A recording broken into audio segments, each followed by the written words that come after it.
आपल्या सोबत आहेत काँग्रेसचे नेते नाना पटोलेजी. नाना भाऊ, तुम्ही राज्य निवडणूक आयुक्तांच्या राजीनाम्याची मागणी केली का असं वाटलं? मी राजीनाम्याची नाही मागणी केली, त्यांची बडतर्फीची मागणी केलेली आहे. आर्टिकल 243 क प्रमाणे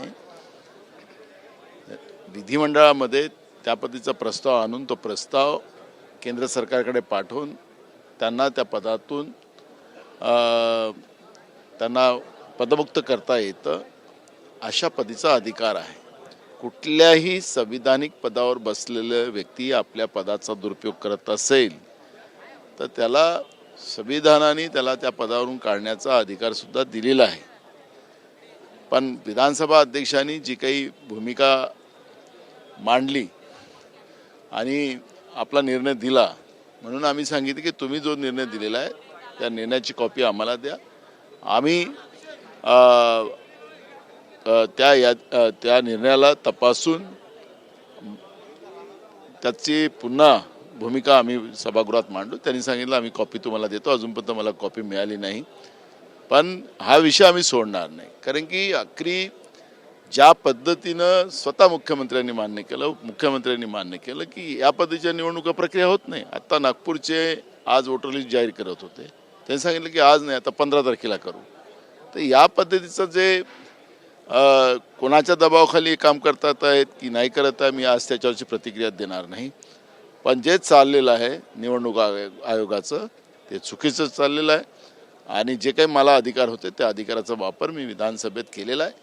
ठीक आहे, सरकारला पाठीशी घालण्याचं काम त्या अशा पद्धतीला पाठीशी घालायचं असेल सरकारला तर सरकारची इच्छा आहे. भाजपचे नेते म्हणतात की नाना पटोले यांना बातम्या करायच्या असतात, न्यूज बनवायची असते म्हणून असं वक्तव्य करतात, अशी मागणी करतात.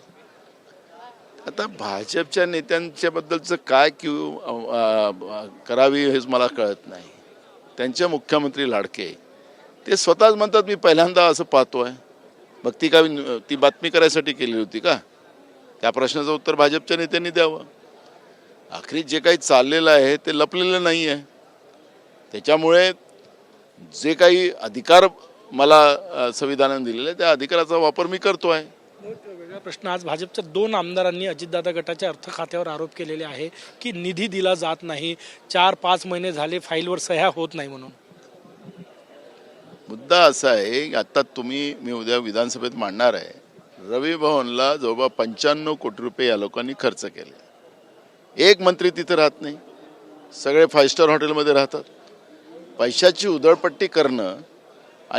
उधळपट्टी करणं आणि मौजमस्ती करणं हे सरकारचं धोरण आहे. विकासाच्या कामाला सरकारजवळ पैसे नाही असं सरकार वारंवार सांगते आहे. आणि त्यामुळे सत्तापक्षाचे आमदारसुद्धा ते एकमेकाचा विरोध करताना आपण पाहूच आता. आणि हे सगळं भांडण वाढणारच आहे त्यांचं. पण यांच्या पापामुळे राज्याच्या जनतेचं जे नुकसान होत आहे, राज्याच्या विकासाचं जे नुकसान होत आहे ते तर लपवलं जाऊ शकत नाही.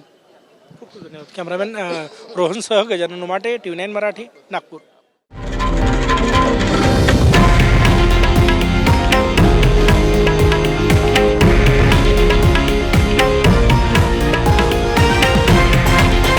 हे आहे देशातील नंबर 1 न्यूज नेटवर्क आणि आपण पाहत आहात TV9 मराठी, एकमेव.